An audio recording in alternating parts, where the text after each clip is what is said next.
So,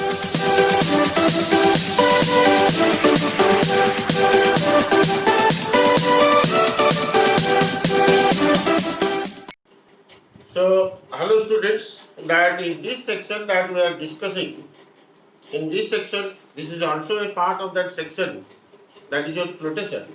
Here we are going to discuss about that the relationship between volume of the submerged part of a body, density of the liquid and the density of the floating body. Let us take an example. That is the previous video that you must have seen, and we have taken 3 cases. Now consider, this is a simple example where we have taken one solid in which the total volume of the solid is V. Total volume of solid, consider that this is equal to Vs. The volume of the body immersed, consider that it is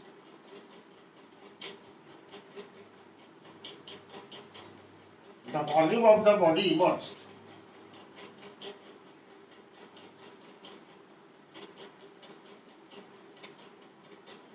Consider that a case where we have taken that in this case the volume of the entire body is V, volume of body V, whereas the volume of the body, volume of the part immersed, volume of part immersed, that is equal to Vg.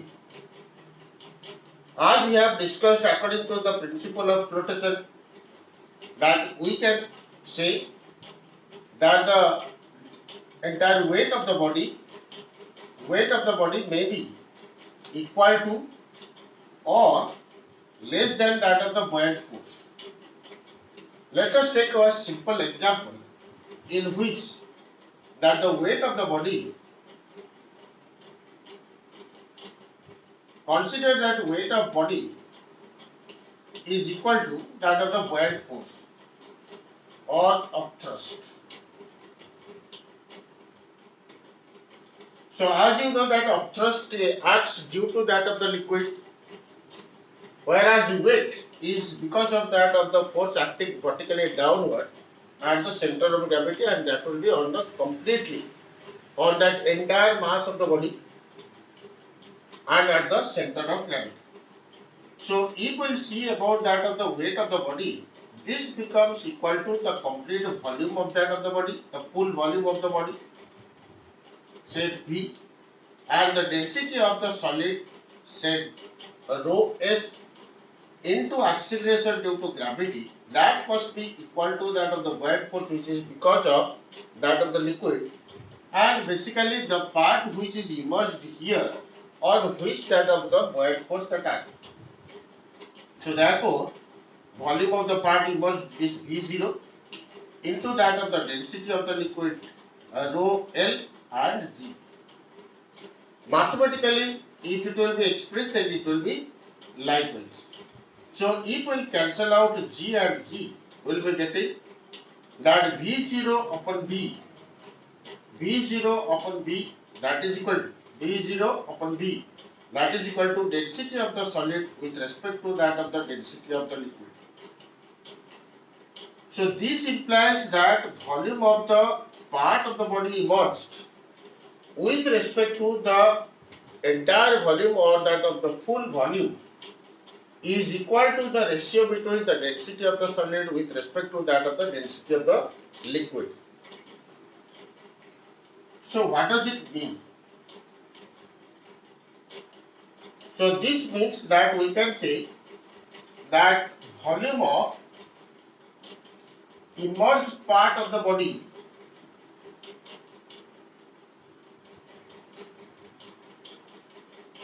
with respect to the total volume is that much equal to that of the density of the solid with respect to the density of the liquid in which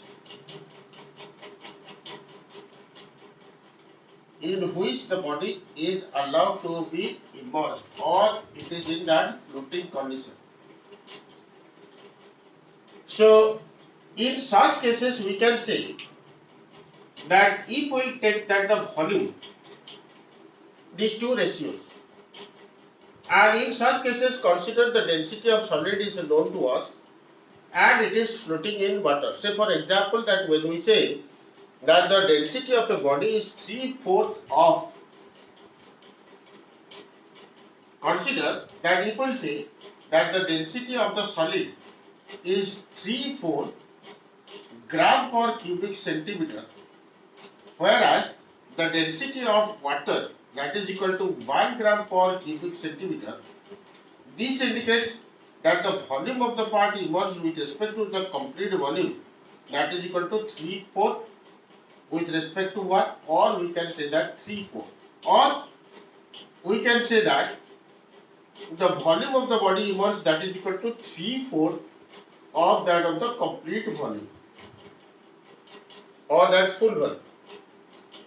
Imagine in case of that the ice, if an ordinary condition will consider, in an ordinary condition, if suppose you have taken one ice cube and it is allowed to be kept on that water surface, then what will happen? Ordinarily, we find out that the density of ice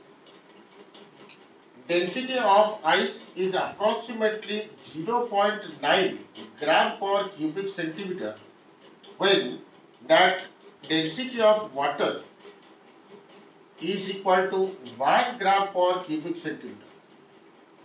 This indicates that the volume of the immersed part of that ice with respect to the complete volume or the whole volume that is equal to 0.9, means that is equal to 9 upon 10 part. Or we can say that the volume of the immersed part that is equal to 9 by 10 part of that of the full volume or the whole volume. Just try to understand, 9 by 10 in the sense it is approximately 90%. So this is the reason that normally icebergs, whenever they are floating, maximum part that comes down, or it will be below to that of the surface of water. You must have seen that the film like Titanic, where that the Titanic ships collide with that of the iceberg and automatically that ship that collapse or it is broken down. Why this happens? This is because that the pilot or the sailor who could not know actually how much part it is immersed there. They were thinking that how much part it is there above to that of the surface of water or surface of that the sea. Perhaps that is very less. But however, just imagine this is the condition. That if we consider in this condition, say for example in case of your that the sea water, where the salinity is more, or where we can say that the density of that particular liquid will be more. So in such condition, if we consider that, as we have already seen that the greater the density of the liquid, then in that case definitely we will be finding out. Take a simple example. So take a simple calculation. For example, suppose that an iceberg or that the density of ice that will be approximately 0.9 gram per cubic centimeter. Now in this case consider that the this density of that the sea water, which is approximately greater than, little bit greater than that of that the fresh water.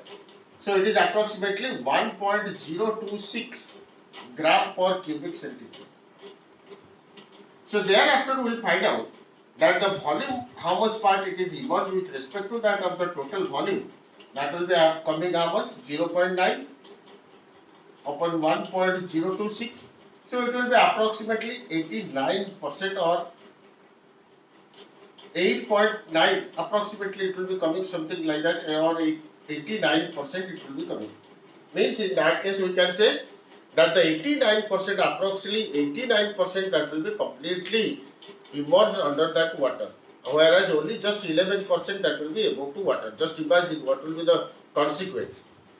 The similar thing that happens whenever that a sheep, for example, you can take another example as I have said you in the previous part, that there are a number of consequences which are depending on that of the principle of flotation.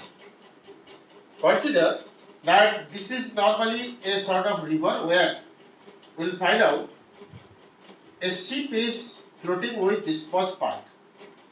Now here, consider that dispersed part is floating. This is the river where that the ship is floating in dispersed part, where this to dispersed volume, this lower part which is there, suppose this is your V0. And in this case, the density of the liquid, let us consider that this density of liquid, that is density of water, and the entire volume, that is your V.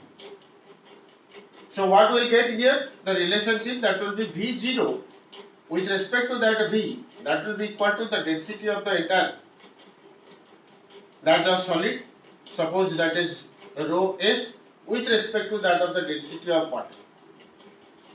Similarly, when the same ship it is going to that of the sea, where that the water has the density more in comparison to that of this water.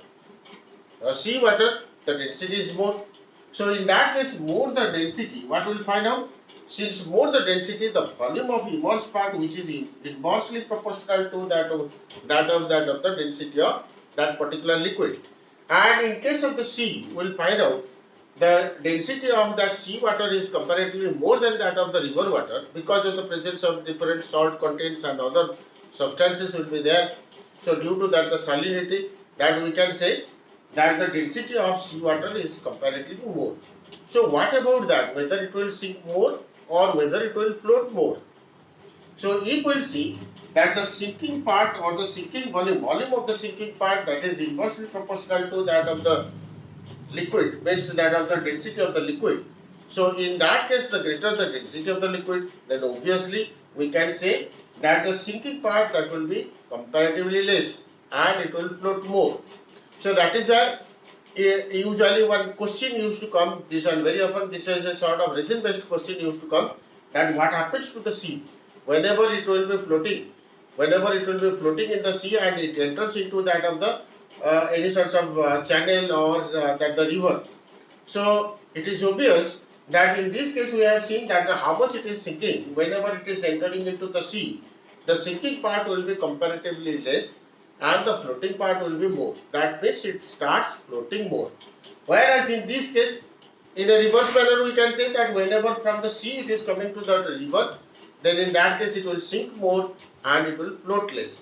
So similar thing that also can be adopted in case of the gas filled balloons, that in case of the hydrogen or helium gas filled balloons. Now consider in case of that of the balloons. So whenever we say, suppose two balloons are there of the same volume, two balloons are there, one is filled with that of carbon dioxide which we have blown, the other one the same volume, both are having the same volume, but however it is filled with that of the hydrogen or helium gas. As you know that helium is a sort of lighter gas in comparison to that of air. If we will see to that of the density of this carbon dioxide, it is approximately more, little bit more than that of the air. Whereas in case of helium, it is quite less than that of.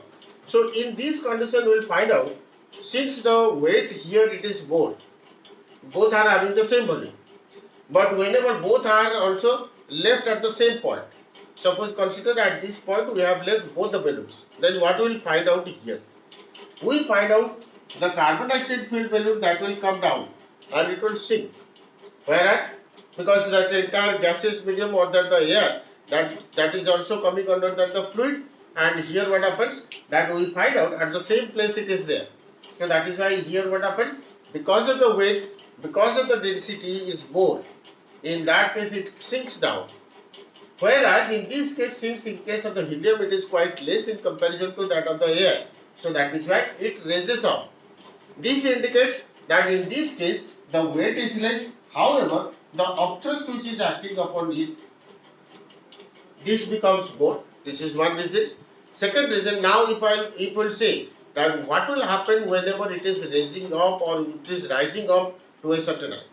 So we find out as it will be rising up, and we know that by increasing the altitude, the density of that air or density of that of the fluid medium, that also decreases down. So less the density of that of the liquid or fluid, in that case we find out that the sinking part that will be comparatively more, and in that condition that it will be rising up and more, and at a certain altitude we find out that the volume, this may be going to that of the Boyle's law, and it will also obey to that of Boyle's law, where the volume goes on increasing, and therefore it will be what, it will be expanded, and at last it may burst. So from all these points, from this principle of flotation, from this flotation, principle of flotation, and all these relations, we have come to know that it is not only that of your that the surrounding medium, not only that of your that of the weight of the body, that the entire that buoyant force, and at the same time the density of that the entire medium that affects to that of the flotation or sinking of a particular body. And I think that more and more consequences are there around you, that try to find out that what will happen, why, whenever a body, whenever a person that jumps into water and after that it has dead. Suppose consider that the person becomes dead, then what will happen to that body? Whether it will float or whether it will be remain sinking. And if it will be sinking, then why it will be sinking and why it will be floating? What happens there? What sorts of changes will be there? Similar thing that happens in case of the submarine also. What happens in the submarine? What happens in that fish? That why it can go to the deeper part, at the same time it also comes and swim, or it starts floating comfortably. Hope that you all must have enjoyed this video and you must have clarified your doubts, and if any sorts of doubts will be there, my PDF, I have given the PDF there in the video, so try to find out the solution from there, and if further doubts then you can contact me personally. So however, you like, share and motivate the others to subscribe my channel. Thank you very much.